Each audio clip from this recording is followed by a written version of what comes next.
위원님 신문 순서가 되겠습니다. 시작해 주십시오.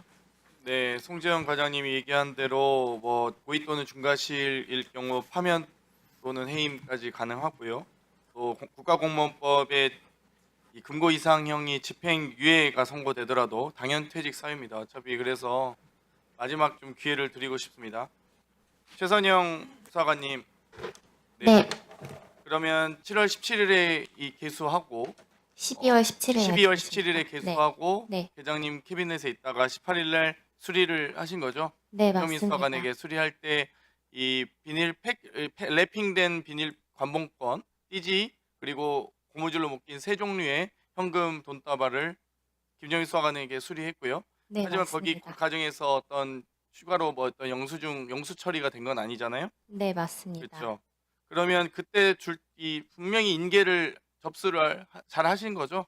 네, 맞습니다. 자, 그리고 접수하시면서 원형 보존 해달라고 3차례 정도 이야기하셨다고 제가 보고서에 있는데. 말씀드린 건 아니고 저희 방에 이주연 계장님께서 말씀드렸습니다. 때도 했고 최선영 계장은 얘기 안 했고요. 네, 저는 따로 당부를 안 했고, 네, 안 했습니다. 그러면은 여러 차례 했다는 거예요? 이주연 계장 같은 경우는 한 3차례 정도라고. 세 차례라고 저희는 생각을 했는데 12월 17일 날 김정민 수사관이 병가였다는 사실을 나중에 알았습니다.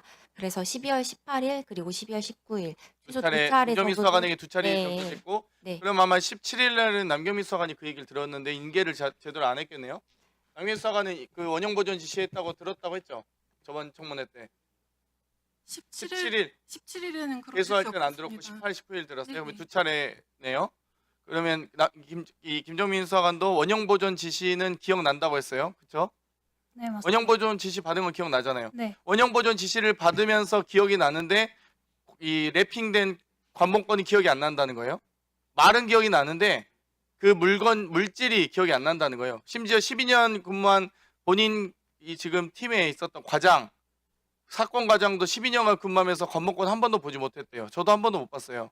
근데 김정민 수사관은 보고도 원형 보존 지시라고 해서 이게 원형이 뭐지? 라고 하면서 접수를 받았는데 그걸 기억 못하는 거예요. 그렇죠? 그러면 본인이 이제 훼손하게 되는 거예요. 아셨죠?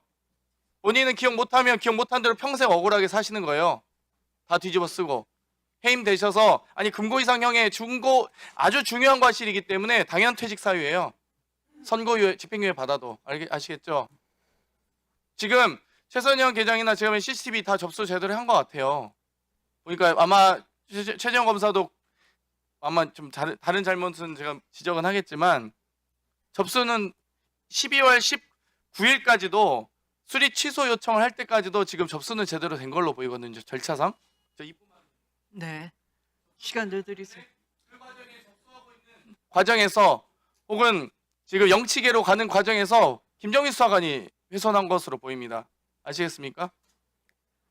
뭐 본인은 뭐 몰라도 돼요. 기억 어차피 못 하시니까 자기가 왜 지금 해임됐는지도 모르고 왜 집행유예 받는지도 모르면서 아마 강제 퇴직 당하실 것 같아요. 그래서 꼭 기억을 하셔야 되는데 본인이 억울하면 뭐합니까? 본인이 자기 스스로를 입증하지 못하는데. 최재형 검사님, 뭐 수사 자신 있다, 아니 입증 못하시면 그렇게 하실 거예요. 아마 그리고 국정감사 내내 불려오실 겁니다. 아마 제가 증인 신청했거든요. 그 최재형 검사님, 그 수사 자신 있다고 하셨는데 최소 6가지 정도의 의구심이 있습니다. 첫 번째, 압수물품에 대한 지문 감식하지 않은 것.